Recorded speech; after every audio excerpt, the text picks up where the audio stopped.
সন্তান বলে, মা গো, তুমি যদি চলে যাও আমি কার কাছে থাকবো? আমার যে বাবা নাই, আমি কার কাছে থাকবো রে মা? এবার নবীজির মা ডাক দিয়া বলেন, কুল্লু হাইয়িন মাইয়িত, কুল্লু জাদিদিন বাল, ইন্নী ওয়ালাদতু তুহরা, তিনটা শব্দ উচ্চারণ করে। এক নম্বরে নবীর মা আমেনা ডাক দিয়া বলেন, সন্তান, যেই মানুষটা দুনিয়াতে আসে তাকে একদিন বিদায় হয়ে চলে যেতে হয়। এই দুনিয়া থাকার জায়গা না, সবাই বিদায় হয়ে চলে যেতে হবে। সবার অন্ধকার কবরে চলে যাওয়া লাগবে, কেউ থাকতে পারবে না। ও সন্তান, কুল্লু জাদিদিন বাল, এমন কোন নতুন জিনিস নাই যেটা পুরাতন না হয়। সব নতুন জিনিস এক সময় পুরাতন হয়ে যাবে। দেখতে চকচক দেখা যায়, কিন্তু কিছুদিন পরেই সেটা একেবারে নষ্ট হয়ে যায়। এবার সন্তানরে ডাক দিয়া বলে, রে সন্তান, ইন্নী ওয়ালাদতু তুহরা, আমি এমন সন্তান রেখে যাইতেছি, তুমি টেনশন করিও না বাবা। আমি আমার গর্ভে এমন সন্তানকে রেখে যাচ্ছি, আমার গর্ভের সন্তান মুহাম্মদ এমন সন্তান, যে সন্তান পবিত্র, সারা পৃথিবীর মানুষকে পবিত্র করবে। আমার সন্তান সারা পৃথিবীর মানুষকে পবিত্র করবে। ও সন্তান আমার, তুমি টেনশন করিও না, আমি মা তোমারে সারিয়া যাই। ইলা মান তারকতানি ইয়া উম্মি, ইলা মান তারাকতিনি ইয়া উম্মি, ইলা মান তারাকতিনি ইয়া উম্মি। এই কথা বলি আমার নবী ছোট 6 বছর আমার নবী কাঁদতেছেন। উম্মে আইমান বলে, হঠাৎ করি আমি মুহাম্মদ 6 বছরের বাচ্চা তালাশ করে পাই না। কই গেল মুহাম্মদ? আমি তালাশ করতে করতে খুঁজতে খুঁজতে গিয়া দেখি আমার নবী কবরের পাশে, মায়ের কবরের পাশে গিয়া কাঁদতেছে, গড়াগড়ি করে আর কাঁদে। ইলা মান তারাকতিনি ইয়া উম্মি, ইলা মান তারাকতিনি ইয়া উম্মি। মা তুমি আমারে কার কাছে রাইখা গেলা? মা তুমি আমারে কার কাছে রেখে গেলা? কার কাছে রেখে গিয়েছো? কারণ মা তোমার আছে তোমার জান্নাতের একটা দরজা খোলা, বাবা আছে তোমার জান্নাতের আরেকটা দরজা খোলা। যার মা বাবা কেউ নাই, জান্নাতের 2টা দরজার একটা দরজাও খোলা নাই। রাসূল করিম সাল্লাল্লাহু আলাইহি সাল্লাম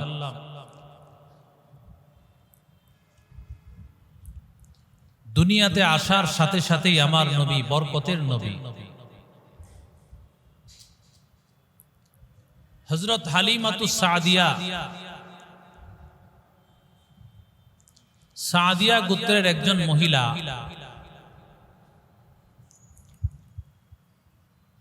সাদিয়া এমন একটা গোত্র যে গোত্রের মধ্যে বাচ্চাদেরকে নেওয়া হতো দুধ পান করানোর জন্য। সেখানকার ভাষাটা অনেক ভালো ছিল, শুদ্ধ ভাষা ছিল। আরবদের শুদ্ধ ভাষা সাদিয়া গোত্রে ছিল, বিধায় সেখানে বাচ্চাদেরকে নেওয়া হতো।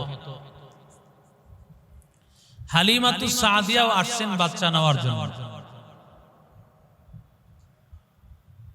উনি আসতে গিয়ে একটা দুর্বল গাধার উপর চড়ে আসছেন। আস্তে আস্তে ভালো যে বাচ্চাগুলো ছিল, যাদের মা বাবা আছে, এরকম সম্পদশালী বাচ্চাগুলোকে সবাই নিয়ে নিছে। আছে মাত্র একজন বাচ্চা। একজন বাচ্চা বাকি আছে, বাচ্চাটার বাবা নাই। সম্পদ বলতে 5টা উট ছিল আর একটা বকরি ছিল, কিন্তু চেহারার মধ্যে একটা মায়া।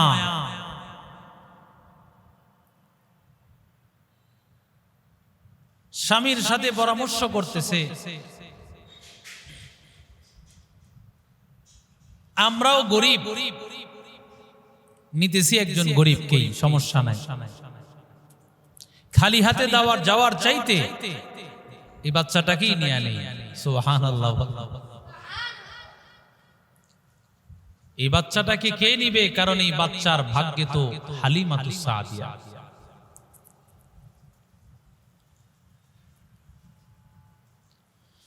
হালিমাতুস সাদিয়া চিন্তা করলেন এই বাচ্চাটাকে নিয়ে নেই, ভাগ্যে যা আছে হবে। যদিও বাবা নাই, বেশি উপহার পাবে না, টাকা পয়সা তেমন পাবে না। হালিমাতুস সাদিয়া বলেন, মুহাম্মদুর রাসূলুল্লাহকে আমি নিয়ে নিলাম। আমি নবীকে গাধার উপর উঠানোর পর সবাই তো চলে গেছে, কারণ আমি আসতে দেরি হয়ে গেছে, দুর্বল গাধা হাঁটতে পারে না। সবাই বাচ্চা নিয়ে চলে গেছে। হালিমাতুস সাদিয়া তখন মাত্র মুহাম্মদুর রাসূলুল্লাহকে উঠাইলেন।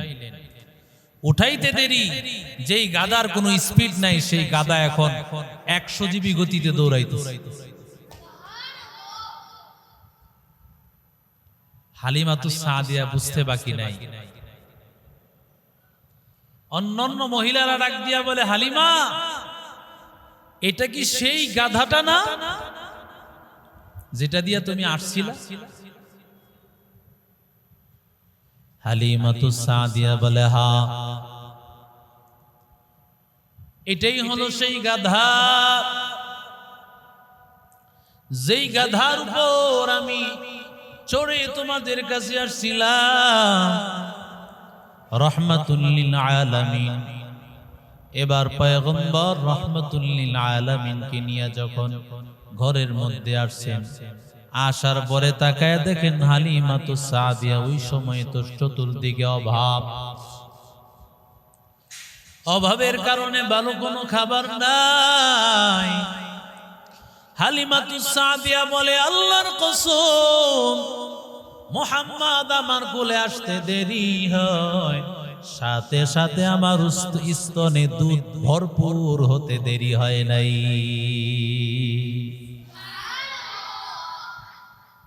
চতুর্দিকে কোনো ঘাস নাই, ঘাসের কারণে বকরিগুলো দুধের মধ্যে কোনো বরকত নাই।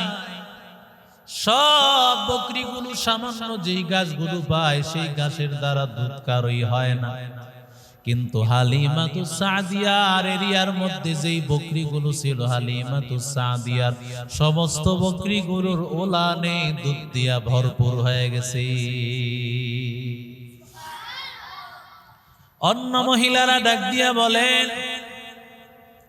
আমাদের বকরিগুলোকে হালিমার এলাকায়, হালিমার এরিয়ার মধ্যে ঘুরাইও, সেখানে অনেক বরকত। কিন্তু এই বরকত তো মাটির বরকত না, এই বরকত তো হলো লাকাদ জাআকুম মিনাল্লাহি মাকাদ জাআকুম মিনাল্লাহি কিতাবুন লাকাদ জাআকুম মিনাল্লাহি ওয়া কিতাবুম মুনীর।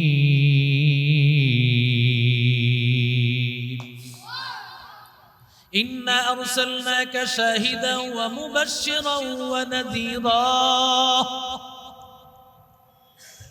আল্লাহ তাআলা এমন আলো পাঠিয়েছেন, এমন বরকত আল্লাহ পাঠিয়েছেন, হালিমাতুস সাদিয়ার ঘরে বরকত হয়ে গেছে। খাবারের অভাব নাই, দুধের অভাব নাই।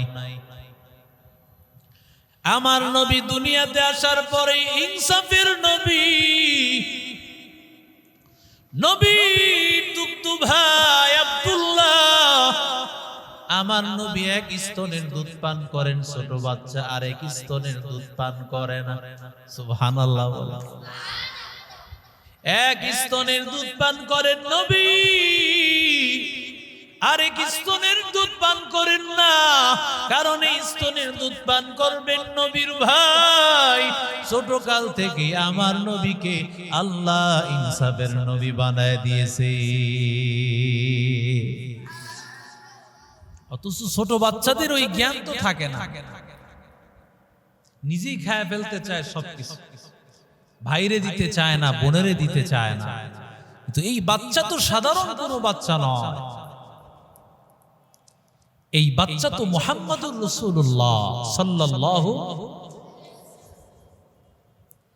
ইনি তো মুহাম্মদুর রাসূলুল্লাহ, তিনি তো সাধারণ বাচ্চা নন, সর্বকালের সর্বশ্রেষ্ঠ বাচ্চা তিনি। সব বাচ্চাদের মডেল মুহাম্মদুর রাসূলুল্লাহ সাল্লাল্লাহু। সমস্ত বাচ্চাদের মডেল আমার নবী, সমস্ত যুবকদের মডেল আমার নবী, সমস্ত কিশোরদের মডেল আমার নবী, সমস্ত বৃদ্ধদের মডেল আমার নবী, পৃথিবীর বাবাদের মডেল আমার নবী, পৃথিবীর ভাইদের মডেল আমার নবী, পৃথিবীর নেতাদের মডেল আমার নবী, সব কিছুর মডেল আমার নবী। সুবহানাল্লাহ। তো কুজাওয়া সুন্নতে আহমদ কুজাবা মুহাম্মদ কই বুয়ার নিসবত তোরা করে শৈতো নি কুনি নামত ওয়ালি গরওয়ালি লানত সাইবার ওয়ালি হম সুরাতো হম সিরাতে মুস্তাফা দরতবামি হালিও इत्तिबाअ सुन्नते खैरुल बशर गिरे लाज़िम ताबयाबी ऐ पेसाद मन अहब्बा सुन्नती क़ौले रसूल मजदए काना मई हम कुन क़बूल रहमतुल लिल आलमीन। নবী ছাগল চরানোর জন্য আমার নবী রহমাতুল লিল আলামিন গিয়েছেন ছাগল চরাইবার জন্য।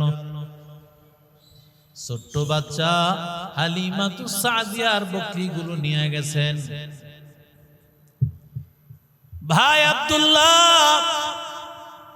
দুগ্ধ ভাই আব্দুল্লাহর সাথে এমন সময় আব্দুল্লাহ দৌড়াইয়া ঘরের মধ্যে হাজির। কি হয়েছে বলো? বলে আমার ভাইকে সাদা পোশাকধারী দুইজন মানুষ আসি আমার ভাইকে শোয়ায় ফেললো, পেটটা চাক করে ফেললো, আমার ভাইয়ের ভিতর থেকে কি যেন বের করে ফেললো। আমি ভয় পাইয়া এখানে চলে আসছি। দৌড়াইয়া হালিমাতুস সাদিয়া যায়, গিয়া দেখে আমার নবী বসে আছেন, আর আমার নবীর মধ্যে চিন্তার ভাঁজ পড়ে আছে। বসে আছে আমার। কি হয়েছে মুহাম্মদ বলো? মুহাম্মাদুর রাসূলুল্লাহ বলে, মা কে যেন আমার কাছে আসলো, আসিয়া আমার বুকটা ফাড়লো, আর আমার ভিতর থেকে কি যেন বের করে দুইটা পাত্রের মধ্যে ধৌত করিয়া আবার ভিতরে ঢুকাইয়া সিনাটাকে আবার আগের মতো লাগায় দিল। এরে আল্লাহর বান্দা, দুইজন ফেরেশতা জিব্রাইল এবং মিকাইল আলাইহিস সালাতু ওয়াস সালাম দুইজন আসিয়া আমার নবীর সিনা থেকে কলব মুবারককে বের করলো। বের করার পর আমার নবীর এই কলবটাকে জমজমের পানি দিয়া ধৌত করে আবার এই কলবটাকে জায়গা মতো বসায় দিয়েছি। 3 থেকে 4 বার সুবহানাল্লাহ।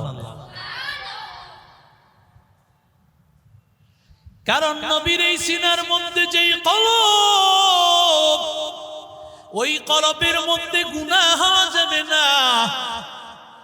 গুনাহ যেন নবী না করেন, এই জন্য আমার নবীর এই কলবটাকে পবিত্র করে দিয়েছেন আল্লাহ। হালিমাতুস সাদিয়া টেনশনে পড়ে চলে গেছেন মা আমেনার কাছে, এই ছেলেকে আমি রাখতে পারবো না, বিপজ্জনক, এই ছেলেরে তাড়াতাড়ি নিয়ে আনি। কোন সময় কোন বিপদ আসে বলা যায় না, এই ছেলের রিস্ক আমি আর নিতে পারবো না। মা আমেনা ডাক দিয়া বলে, হালিমা এইবারের জন্য না, সন্তানটাকে আর কিছুদিনের জন্য তোমার কাছে রাখো। হালিমা কথা শুনিয়া সন্তানটাকে আবার নিয়ে আসলো, কিন্তু আসার পরে দেখে আবার একের পর এক আশ্চর্য রকমের ঘটনা। এবার হালিমাতুস সাদিয়া আর এক পর্যায়ে না পারিয়া আমিনার কাছে দিয়া গেলি। এরে নবীর আশিক উম্মতের দল, মা আমিনা, মুহাম্মাদুর রাসূলুল্লাহ আর একজন বাদী উম্মে আইমান, তিনজনে মিলে রওনা করেছেন রাহমাতুল লিল আলামিনের বাবা আব্দুল্লাহর কবরটা জিয়ারত করবে। বাবারে তো আমার নবী পায় না, আমার নবী তো বাবার চেহারা কোনোদিন দেখতে পারে নাই। নবী এবার বাবার কবর জিয়ারত করার জন্য মায়ের সাথে রওনা, মার সাথে রওনা করেছেন রাহমাতুল লিল আলামিন। আমার পয়গম্বর রওনা করেছেন রে ভাই, কবর জিয়ারত করিয়া এবার মাকে সাথে করে নিয়ে আমার নবী আসতেছেন। বুখারী শরীফের রওয়ায়াত আছে, বুয়াত বা আবওয়াত নামক স্থানে আসার পরে আমার নবীর মা আমেনা স্ট্রোক করেছেন। স্ট্রোকটা আগ থেকে, এখন থেকে নয়, কত আগ থেকে স্ট্রোক করার অবস্থা। নবীজির মা এমন হালাত, নবীজির মা স্ট্রোক করেছে, অবস্থা বড় ভয়ঙ্কর হয়ে গেছে। নবীজির মা এত কষ্ট করতেছে, একেবারে বুকে ব্যথা শুরু হয়ে গেছে। আমার নবীর মা একেবারে বিছানায় শোয়ার অবস্থা। এবার রাহমাতুল লিল আলামিন, মাত্র 6 বছরের বাচ্চা, মাত্র 6 বছরের বাচ্চা আমার নবী, বাবারে তো জন্মের আগেই দেখতে পায় নাই, জন্মের আগেই দুনিয়া থেকে বিদায় হয়ে গেছে। মা চোখের সামনে এমন হালাত, মায়ের চোখের পানি দেখিয়া এবার সন্তান হাউমাউ করে কাঁদতেছে। সন্তান বলে, মা গো, তুমি যদি চলে যাও আমি কার কাছে থাকবো? আমার যে বাবা নাই, আমি কার কাছে থাকবো রে মা? এবার নবীজির মা ডাক দিয়া বলেন, কুল্লু হাইয়িন মাইয়িন, কুল্লু জাদিদিন বাল, ইন্নী ওয়ালাদতু তুহরা, 3টা শব্দ উচ্চারণ করেছে। 1 নম্বরে নবীর মা আমেনা ডাক দিয়া বলে, সন্তান, যেই মানুষটা দুনিয়াতে আসে তাকে একদিন বিদায় হয়ে চলে যেতে হয়। এই দুনিয়া থাকার জায়গা না, সবাই বিদায় হয়ে চলে যেতে হবে। সবার অন্ধকার কবরে চলে যাওয়া লাগবে, কেউ থাকতে পারবে না। ও সন্তান, কুল্লু জাদিদিন বাল, এমন কোন নতুন জিনিস নাই যেটা পুরাতন না হয়। সব নতুন জিনিস এক সময় পুরাতন হয়ে যাবে। দেখতে চকচক দেখা যায়, কিন্তু কিছুদিন পরেই সেটা একেবারে নষ্ট হয়ে যায়। এবার সন্তানরে ডাক দিয়া বলে, রে সন্তান, ইন্নী ওয়ালাদতু তুহরা, আমি এমন সন্তান রেখে যাইতেছি, তুমি টেনশন করিও না বাবা। আমি আমার গর্ভে এমন সন্তানকে রেখে যাচ্ছি, আমার গর্ভের সন্তান মুহাম্মদ এমন সন্তান যে সন্তান পবিত্র, সারা পৃথিবীর মানুষকে পবিত্র করবে। আমার সন্তান সারা পৃথিবীর মানুষকে পবিত্র করবে। ও সন্তান আমার, তুমি টেনশন করিও না, আমি মা তোমারে সারিয়া যাই। ইলা মান তারকতানি ইয়া উম্মি,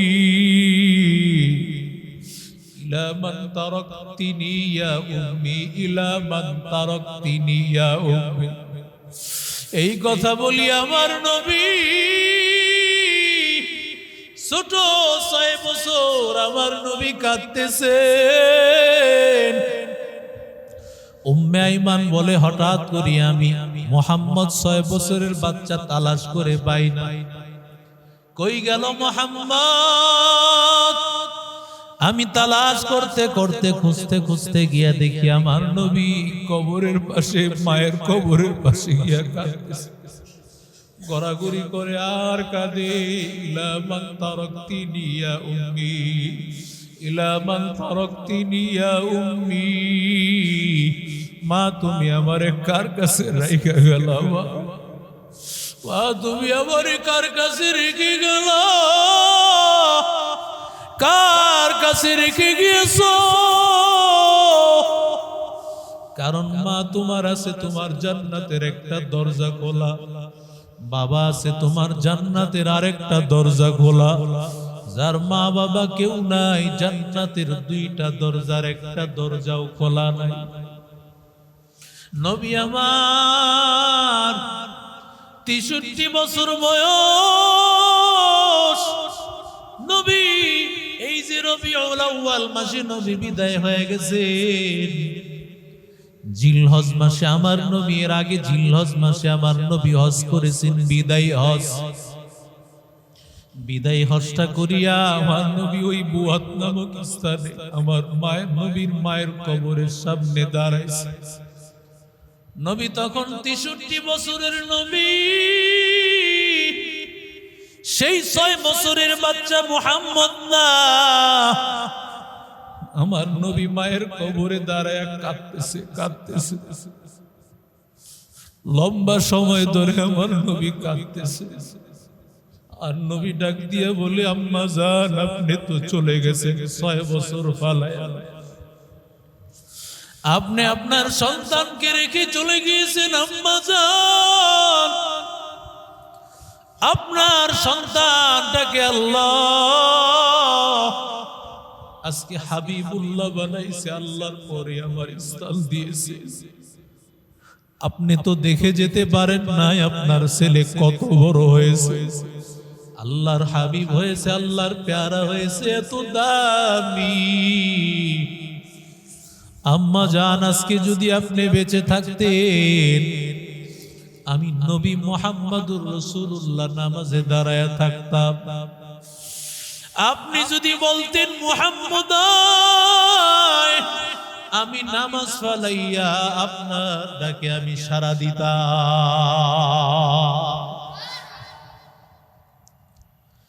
মা ও সন্তানের দল, আমার নবী বলেন আমি মুহাম্মদ, আমি শ্রেষ্ঠ নবী, কিন্তু আমার মায়ে যদি নামাজেও ডাক দিত, এরপরও আমি নামাজ ফালাইয়া আমার মায়ের ডাকে সাড়া দিতাম। তাহলে মা কত বড় জিনিস, মা কত দামি জিনিস। এরে সন্তানের দল, কোন সন্তান মা বাবারে কষ্ট দিতে পারে না, মা বাবার দিলে আঘাত দিতে পারে না। কারণ যেই সন্তান মা বাবাই জিন্দেগির সবচেয়ে বড় আপন, মা বাবাই জিন্দেগির সবচেয়ে বড় আপন। মা বাবার কথা কোনোদিন অবাধ্য হয় না সন্তান, উস্তাদের কথায় কোনোদিন সন্তান অবাধ্য হয় না। এরে আল্লাহর বান্দা এমনি এমনি আল্লাহ কোরআনের মসনদে বসায় না, এমনি এমনি হাফেজ আলেম হওয়া যায়। এরে আল্লাহর বান্দা, এরে যুবক, যত বড় বড় আলেম দেখো, যত বড় বড় আল্লাহওয়ালা দেখো, যত বড় মুফতি মুহাদ্দিস দেখো, এমন পৃথিবীর কেউ নাই যারা মা বাবার দোয়া ছাড়া বড় হয়েছে। খাজা মঈনুদ্দিনের হাতে লক্ষ লক্ষ মানুষ কালেমা পড়ে মুসলমান হয়েছে। খাজা মঈনুদ্দিন নাক দিয়ে বলে, আম্মা জান, আমার হাতে কালেমা পড়ে লক্ষ লক্ষ মানুষ মুসলমান হয়ে গেছে। আম্মা জান ডাক দিয়া বলেন, খাজা মঈনুদ্দিন, এটা তোর বাহাদুরি না রে মঈনুদ্দিন। মঈনুদ্দিন ডাক দিয়া বলে, আম্মা জান, এটা আমার বাহাদুরি না, তো কার বাহাদুরি? এবার খাজা মঈনুদ্দিনকে আম্মা জান ডাক দিয়া বলে, রে মঈনুদ্দিন, আমি মা তোরে যখন দুগ্ধ পান করাইতাম, কোনদিন আমি ওযু ছাড়া দুধ পান করাই নাই। আমি সব সময় তোরে দুধ পান করাইছি। দুধ পান করার আগে আমি আম্মা জান ওযু করিয়া এরপরে দুধ পান করাইতাম, কারণ এই দুধ পান করিয়া আমার সন্তান ভবিষ্যতে হাফেজ আলেম ওলি হবে। এরে আল্লাহর বান্দা, আমি তোরে গর্বে নিয়া কোনদিন গুনাহ করি নাই, সব সময় আল্লাহর কালাম পড়েছি, কোনদিন তাহাজ্জুদ মিস করি নাই। ও আম্মা জানেরা, তুমি তো নবীর মা, তুমি সাহাবীদের মা, তুমি ওলিদের মা। তুমি চাইলে তোমার সন্তানটাকে জমানার ওলি বানাইতে পারো, মা তোমার জন্য নামাজ ছাড়া যাবে না, আল্লাহর হুকুম ছাড়া যাবে না। তোমার সন্তানটাকে কোরআনওয়ালা যদি বানাইতে চাও, তোমার সন্তানটাকে জামানার ওলি বানাইতে চাও, তোমার সন্তানটাকে যদি এমন বানাইতে চাও, তোমার সন্তানের পেছনে হাজার হাজার মানুষ দৌড়াইবে, তাহলে মা তুমি গুনাহ করা যাবে না, নামাজ পড়া লাগবে, পর্দা করা লাগবে, স্বামীর কথা অনুযায়ী চলা লাগবে, আল্লাহর সাথে সম্পর্ক করা লাগবে। তাকায় দেখবা তোমার সন্তানটাও জামানার ওলি।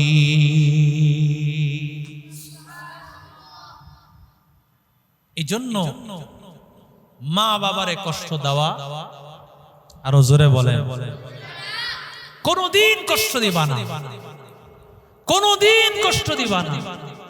যদি দাও ধ্বংস, যদি দাও ধ্বংস। মা বাবাকে কোনদিন বিন্দু পরিমাণ কষ্ট দিবা না, ওস্তাদকে কোনদিন কষ্ট দিবা না।